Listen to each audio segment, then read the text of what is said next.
আজ শেয়ার করব 5 ফোড়ন দিয়ে কুমড়োর রেসিপি, যেটা খেতে এতটাই টেস্টি হয়, ভাত, রুটি, পরোটা সমস্ত কিছুর সাথেই খেতে লাগবে দুর্দান্ত। নমস্কার বন্ধুরা, শ্বশুরবৌমা রান্নাঘর অ্যান্ড ব্লগ চ্যানেলে সকলকে স্বাগত। তাহলে কি করে তৈরি করব সেটাই দেখে নেওয়া যাক। প্রথমেই এইখানে আমি কুমড়ো নিয়ে এসেছি। এবার কুমড়োটার গায়ে থেকে খোসা ছাড়িয়ে তারপর ছোট ছোট টুকরো করে নিয়ে ফিরে আসছি। কুমড়ো কেটে নিয়ে ফিরে এসছে আর কুমড়োটাকে ভালো করে জল দিয়ে ধুয়ে রেখেছে। গ্যাসের ওভেনে কড়াই বসিয়ে তাতে দিয়ে দিয়েছি সর্ষের তেল, আর তেলটা গরম হয়ে যাওয়ার পরে এর মধ্যে ফোড়ন দেওয়া হলো শুকনো লঙ্কা। লঙ্কা একটু ভাজা হওয়ার পরে এর মধ্যে দিয়ে দেব ছোট চামচের 1 চা চামচ পরিমাণ পাঁচফোড়ন। পাঁচফোড়নটাকে তেলের মধ্যে গ্যাসের ফ্লেম লোতে রেখে ভেজে নেব। আর যখন সুন্দর একটা মিষ্টি গন্ধ বেরোবে দেব একদম অল্প করে হলুদ গুঁড়ো। হলুদটা দেওয়ার কারণ হচ্ছে এখন যে তেলের মধ্যে কুমড়োটা দিয়ে দিলাম, চারদিকে তেলটা ছিটবে না। আমাদের গৃহিণীদের এই সব ছোট ছোট টিপসগুলো সকলেরই জানা দরকার। দেব ডুমু ডুমু করে কেটে নেওয়া আলু। কুমড়োর থেকে আলুটা একটু ছোট করে কেটেছি, কারণ কুমড়ো সিদ্ধ হতে বেশি সময় লাগে না আর আলুটা একটু সময় লাগে। এর মধ্যে দিয়ে দিচ্ছি পরিমাণ মতন লবণ। লবণটাকে মিশিয়ে নেব। কুমড়ো আর আলু ভালোভাবে ভেজে নেব। আর এই রেসিপিতে কোনো রকম জলের ব্যবহার করব না, সেই কারণে গ্যাসের ফ্লেম লো টু মিডিয়াম করে কুমড়োটাকে ভাজতে হবে। দিয়ে দিচ্ছি পরিমাণ মতন হলুদ গুঁড়ো। হলুদটাকেও মিশিয়ে নেব। তাড়াতাড়ি কুমড়ো আর আলুটা সিদ্ধ হওয়ার জন্য কিছুক্ষণের জন্য একটু ঢাকনাটা চাপা দিয়ে দেব।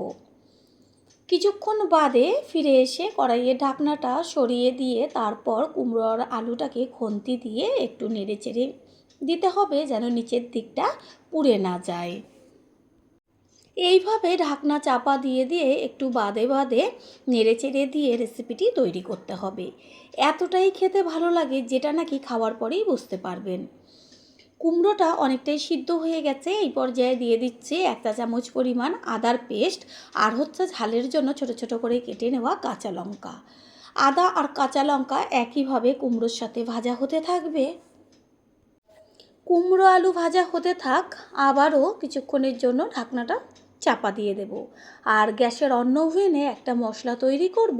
সেটা হচ্ছে, যেহেতু 5 ফোড়ন দিয়ে রান্নাটা করব, সেই কারণে তড়কা প্যানের মধ্যে প্রথমে দিয়ে দিয়েছি একটা শুকনো লঙ্কা 2 টুকরো করে। লঙ্কাটা একটু ভাজা হলে পরে এর মধ্যে দিয়ে দিলাম 1 চা চামচ পরিমাণ 5 ফোড়ন। ফোড়নটাকে গ্যাসের ফ্লেম লোতে করে ভালোভাবে ভেজে নেব। এদিকে তো কুমড়োটা ভাজা হচ্ছে, আর একটু চামচ দিয়ে বারে বারে নেড়ে চেড়ে দিতে হবে। যখন দেখবেন মশলাটা চটপট হয়ে ফুটতে শুরু করেছে, সুন্দর একটা গন্ধ বেরোচ্ছে, তখনই এটাকে নামিয়ে ফেলতে হবে। এটা ভাজা হয়ে গেছে, একটা প্লেটে ঢেলে পরে ঠান্ডা করে তারপর গুঁড়ো করে নেব। অনেক রকমভাবেই তো কুমড়ো খেয়েছেন, একবারের জন্য হলেও এইভাবে ট্রাই করবেন। কড়াই থেকে ঢাকনাটা সরিয়ে দিয়েছি, আর কুমড়ো সম্পূর্ণভাবে এটা সিদ্ধ হয়ে গেছে। আলুও সিদ্ধ হয়ে গেছে, যেহেতু কুমড়োর থেকে আলুটা একটু ছোট করে কেটে দিয়েছি, সেই কারণে একই সাথেই খুব সুন্দরভাবে সিদ্ধ হয়েছে। আমি খুন্তি দিয়ে চেক করে দেখিয়ে দিচ্ছি আলুটা কত সুন্দরভাবে গলে গেছে। একটা ছোট হামলদিস্তার মধ্যে 5 ফোড়ন আর শুকনো লঙ্কাটা যে ভেজে রেখেছিলাম সেটাকে ঠান্ডা করে নিয়ে এবার গুঁড়ো করে নেব। এটা গুঁড়ো করতে একদমই বেশি সময় লাগে না। 5 ফোড়নটা যে গুঁড়ো করে নিয়েছি, এবার সেই সম্পূর্ণ গুঁড়োটাই এর মধ্যে দিয়ে দেব। কুমড়োর পরিমাণ অনুযায়ী মশলাটা কম বেশি ব্যবহার করতে হবে। ভালোভাবে মশলাটাকে মিশিয়ে নেব। আর এই সময় এত সুন্দর একটা গন্ধ আসে। প্রথমবার যারা আমাদের চ্যানেল ভিজিট করছেন তাদের আন্তরিক শুভেচ্ছা ও অনেক ভালোবাসা। আমাদের রেসিপিগুলো যদি ভালো লেগে থাকে সাবস্ক্রাইব করে দেওয়ার অনুরোধ রইল, ও পাশে থাকা বেল আইকনে ক্লিক করলে পরবর্তী ভিডিওগুলো সবার আগে আপনাদের কাছে পৌঁছে যাবে। গুঁড়োটা দেওয়ার পরে 3 থেকে 4 মিনিট মতন রান্না করে নিলেই রেসিপি তৈরি হয়ে যাবে। যেহেতু কুমড়ো মিষ্টি, সেই কারণে আর কোনো রকম চিনি দেওয়ার প্রয়োজন নেই। গ্যাস অফ করে দিয়েছি, এবার একটা পাত্রে তুলে নেব। তৈরি হয়ে গেল আজকের রেসিপি। আশা করি রেসিপিটি ভালো লাগলো। আর যদি ভালো লেগে থাকে একটা লাইক, কমেন্ট, পারলে একটা শেয়ার করে অবশ্যই জানাবেন। আপনাদের দেওয়া একটা লাইক ও লাইকের পাশে থাকা হাইপ আর একটা শেয়ার আমাদের কাছে অনেক অনেক গুরুত্বপূর্ণ। All friend, thanks for watching my video. আপনারা সকলে ভালো থাকবেন, সুস্থ থাকবেন। আবারও দেখা হবে অন্য কোনো রেসিপির এপিসোডে। আজ শেয়ার করব লাউয়ের সম্পূর্ণ নিরামিষ দুর্দান্ত স্বাদের একটা রেসিপি। লাউ দিয়ে তো অনেক রকম রেসিপি তৈরি করেছেন, তবে একবারের জন্য হলেও এই রেসিপিটি ট্রাই করুন। ভাত, রুটি সমস্ত কিছুই খেতে লাগবে অসাধারণ। নমস্কার বন্ধুরা, শ্বশুর বোমা রান্নাঘর অ্যান্ড ব্লগ চ্যানেলে সকলকে স্বাগত।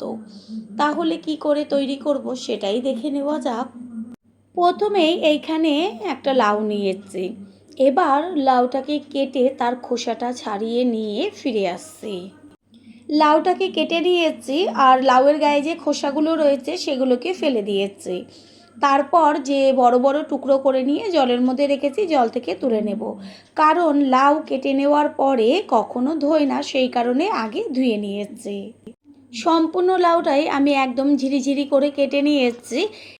এরপর গ্যাসের ওভেনে কড়াই বসিয়ে কড়াইটাকে গরম করে নিয়ে দিয়ে দিয়েছি সর্ষের তেল। আর লাউয়ের রেসিপিতে বেশি তেলের প্রয়োজন হয় না, অল্প তেলেই খুব সুন্দরভাবে রান্নাটা হয়ে যায়। আর সব সময়ের জন্য সাদা তেলের বদলে সর্ষের তেলটাই খেতে টেস্টি হয়। এতে ফোড়ন দিয়ে দিলাম একটা তেজপাতা, সাদা জিরে আর শুকনো লঙ্কা। ফোড়নটাকে গ্যাসের ফ্লেম লো করে দিয়ে ভালো করে ভেজে নেব। ফোড়নের থেকে যখন সুন্দর একটা গন্ধ বেরোবে তখন এর মধ্যে দিয়ে দিয়েছি বড়ি। বড়িটাকে ভেঙে চুরে দিয়েছি, একেবারে গোটা দিইনি। গ্যাসের ফ্লেম লোতে রেখে বড়িটাকে ভালোভাবে ভেজে নেব, যেন বড়িটা পুড়ে না যায় সেদিকে খেয়াল রাখবেন। বড়ি যদি কাঁচা থাকে তাহলে খেতে ভালো লাগে না। ঠিক এইভাবে লাল লাল করে বড়িটাকে ভেজে নেব। আর বড়িটা ভাজা হয়ে গেছে, এই পর্যায়ে এর মধ্যে দিয়ে দেব গ্রেট করে নেওয়া আদা আর ছোটো ছোটো করে কেটে নেওয়া কাঁচা লঙ্কা। আদা কাঁচা লঙ্কাটা বড়ির সাথে তেলে ভালো করে ভেজে নেব। আদা কাঁচা লঙ্কার খুব সুন্দর একটা গন্ধ বেরোচ্ছে। এই পর্যায়ে এর মধ্যে দিয়ে দিয়েছি ওই যে কেটে রেখেছিলাম লাউ, সেই লাউ। আর লাউ দেওয়ার সাথে সাথে গ্যাসের ফ্লেমটা হাই করে দিতে হবে। সম্পূর্ণ লাউটা দেওয়া হয়ে গেছে। এবার খুন্তি দিয়ে ভালো করে ওপর নিচ করে তেলের সাথে মিশিয়ে নেব।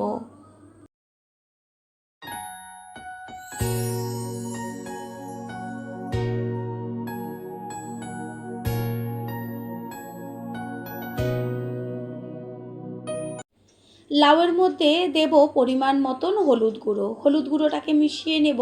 এই পর্যায়ে আমি লবণ একদমই ব্যবহার করব না, কারণ লাউ তেলের মধ্যে দেওয়ার সাথে সাথেই জাল হবে আর জল বেরোতে শুরু করবে।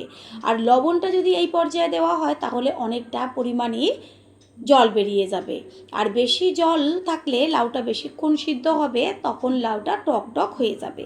সেই কারণে কোনো রকম লবণ ব্যবহার না করে গ্যাসের ফ্লেম মিডিয়াম করে দিয়ে একটা ঢাকনা চাপা দিয়ে দেব।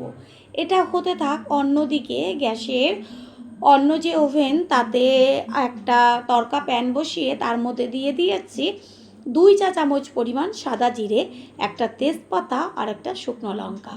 তেজপাতা তো ফোড়ন হিসাবে ব্যবহার করেছেন, তবে মশলার সাথে ব্যবহার করে খেয়ে দেখবেন।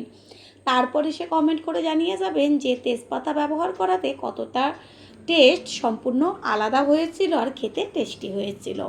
গ্যাসের ফ্লেম লোতে রেখে জিরেটাকে ভালো করে ভেজে নেব। খেয়াল রাখবেন যেন পুড়ে না যায়, তাহলে গন্ধটা নষ্ট হয়ে যাবে। জিরে, তেজপাতা, শুকনো লঙ্কা ভালো মতন ভাজা হয়েছে। গ্যাস অফ করে দিয়ে একটা প্লেটে ঢেলে নেব। তারপর ঠান্ডা হলে গুঁড়ো করে নেব। এটা ঠান্ডা হোক। অন্যদিকে ঢাকনাটা সরিয়ে তারপর গ্যাসের ফ্লেম হাই করে দেখিয়ে দিচ্ছি যতটুকু জল বেরোবে এতেই লাউটা খুব সুন্দরভাবে সিদ্ধ হবে। এটা যেহেতু লম্বা লাউ, সেই কারণে বেশি জল কিন্তু বের হয় না। লাউ 2 রকম হয়, একটা গোল টাইপের, একটা লম্বা। গোল যে লাউগুলো হয় তাতে কিন্তু অনেকটা পরিমাণ জল বের হয়। লাউ যেহেতু অনেকটা সিদ্ধ হয়ে গেছে আর জলও টেনে গেছে, বেশি একটা জল বেরোয়নি, এই পর্যায়ে এর মধ্যে ব্যবহার করেছি লবণ। এবার লবণটাকে মিশিয়ে নেব। লবণ দেওয়ার পরে আর একটু জল বের হবে আর তাতে লাউটা খুব সুন্দরভাবে সিদ্ধ হয়ে যাবে। আবারও ঢাকনাটা চাপা দিয়ে দেব। লাউ রান্নার ক্ষেত্রে গ্যাসের ফ্লেম বেশিক্ষণ লোতে রাখবেন না, বেশ মিডিয়াম টু হাই দিয়ে লাউ সবসময় রান্না করে নিতে হয়। পুরনো বন্ধুদের সবসময় আমাদের পাশে এইভাবে ভালোবেসে থেকে এগিয়ে নিয়ে যাবার জন্য অনেক অনেক ভালোবাসা। কিছুক্ষণ বাদে ফিরে এসে কড়াইয়ে ঢাকনাটা সরিয়ে দিয়ে লাউটা দেখিয়ে দিচ্ছি যে সম্পূর্ণ জল টেনে গেছে আর লাউ যতটা দেওয়া হয়েছিল তা অর্ধেকের থেকেও কম হয়ে গেছে। ওপর নিচ করে ভালো করে নেড়ে চেড়ে নিয়েছি। লাউ খুব সুন্দরভাবে সিদ্ধ হয়েছে, একটু খুন্তি দিয়ে বেশ মিশিয়ে নিচ্ছি। আর যেহেতু লাউটা সিদ্ধ হয়ে গেছে, এবার এই পর্যায়ে ওই যে জিরে, তেজপাতা, শুকনো লঙ্কা গুঁড়ো করে নিয়েছিলাম সেই সম্পূর্ণ গুঁড়োটা এর মধ্যে দিয়ে দেব। গুঁড়োটা দেওয়ার পরে ভালো করে মিশিয়ে নেব। প্রথমবার যারা আমাদের চ্যানেল ভিজিট করছেন তাদের আন্তরিক শুভেচ্ছা ও অনেক ভালোবাসা। আমাদের রেসিপিগুলো যদি ভালো লেগে থাকে সাবস্ক্রাইব করে দেওয়ার অনুরোধ রইল ও পাশে থাকা বেল আইকনে ক্লিক করলে পরবর্তী ভিডিওগুলো সবার আগে আপনাদের কাছে পৌঁছে যাবে। সমস্ত কিছু ব্যালেন্সটা ঠিক রাখার জন্য দিয়ে দিয়েছি পরিমাণ মতন চিনি। এইখানে হাফ চা চামচ চিনি ব্যবহার করেছি।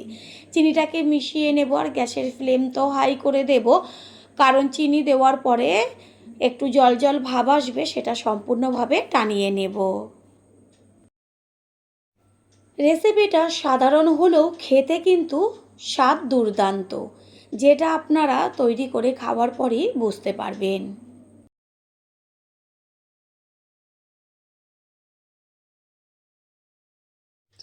লাউ ঘন্টের থেকে সম্পূর্ণ জলটা টেনে গেছে, সেই কারণে বারবার একটু খুন্তি দিয়ে নেড়েচেড়ে দিতেও হচ্ছে, না হলে নিচটা ধরে যাবে। লাউ ঘন্ট একদম রেডি হয়ে গেছে। এবার গ্যাস অফ করে দেব। আর টেস্টটা আর একটু টেস্টি হওয়ার জন্য এর মধ্যে দিয়ে দিচ্ছি 1 চা চামচ পরিমাণ গাওয়া ঘি। ঘিটা ভালোভাবে খুন্তি দিয়ে লাউ ঘন্টের সাথে মিশিয়ে নিয়ে গ্যাস অফ করে দেবো। তারপর কিছুক্ষণের জন্য ঢাকনাটা চাপা দিয়ে দেবো যেন গন্ধটা বাইরে না চলে যায়।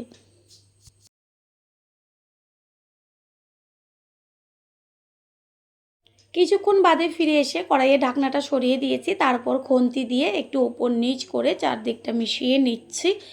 এত সুন্দর একটা মিষ্টি গন্ধ বেরোচ্ছে। এবার একটা প্লেটে তুলে নেব। তৈরি হয়ে গেল আজকের রেসিপি। আশা করি রেসিপিটি ভালো লাগলো। আর যদি ভালো লেগে থাকে একটা লাইক, কমেন্ট, পারলে একটা শেয়ার করে অবশ্যই জানাবেন।